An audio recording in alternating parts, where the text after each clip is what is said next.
Iran और Israel के बीच बढ़ते तनाव ने इजरायली नागरिकों को दहशत के साये में जीने को मजबूर कर दिया है। ईरान इजराइल के बीच लगातार हमले जारी हैं। ईरान जबरदस्त तरीके से इजराइल पर पलटवार कर रहा है। ईरान ने आज इजराइल के बिरशेबा शहर पर सुबह बैलिस्टिक मिसाइल से हमला कर दिया। यह लगातार दूसरा दिन है जब बिरशेबा शहर पर मिसाइल हमला हुआ है। इससे पहले 19 जून को भी ईरान ने बिरशेबा के एक अस्पताल पर मिसाइल दागी थी, जिसमें कई लोगों के घायल होने की रिपोर्ट है।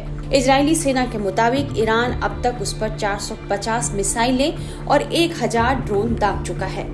ज्यादातर ड्रोन ईरान से लॉन्च किए गए, जबकि कुछ प्रॉक्सी ठिकानों से भेजे गए। ईरान की ओर से लगातार हो रहे मिसाइल हमलों से इजरायली नागरिक खौफ में आ गए हैं। संभावित मिसाइल हमले की चेतावनी के बाद हवाई सायरन बजते ही लोग अपनी जान बचाने के लिए पार्किंग, गैरेज और बंकरों में शरण लेने को भागने लगते हैं। इजरायली सेना ने कहा है कि ईरान की ओर से इजराइल की ओर लॉन्च की गई मिसाइलों की पहचान के बाद इजराइल के कई इलाकों में सायरन बजाया जा रहा है।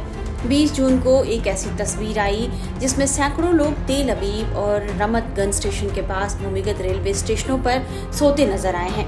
कुछ लोग अपना जरूरी सामान और छोटे छोटे बच्चों और पालतू जानवरों को लेकर सोने के लिए रेलवे स्टेशनों पर आते दिखाई दिए।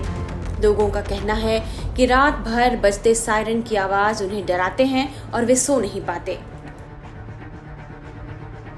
That's the first one night that we will spend here because actually we're not sleeping because of the anxiety and ये पहली रात है जो हम यहाँ बिताएंगे क्योंकि वास्तव में चिंता की वजह से रात के दौरान बजने वाले सायरन के कारण सो नहीं पा रहे हैं। हर बार शेल्टर की ओर भागना बहुत डरावना होता है। एक सुबह मैं शेल्टर की ओर भागते समय सड़क पर गिर गई थी, इसलिए मैंने फैसला किया कि रात के दौरान यहाँ रुकना बेहतर होगा। सोने की कोशिश करते हैं, यहाँ एक सुरक्षित स्थान पर थोड़ा आराम कर लें। to have rest a little bit here in a safe space. We need to survive and I think I have never felt something like this. हमें जीवित रहना है और मुझे लगता है कि मैंने कभी ऐसा महसूस नहीं किया है, इसलिए मैंने रात में यहाँ सोने का फैसला किया ताकि एहसास हो कि मैं सुरक्षित हूँ। That I will be safe during the night, that I can sleep.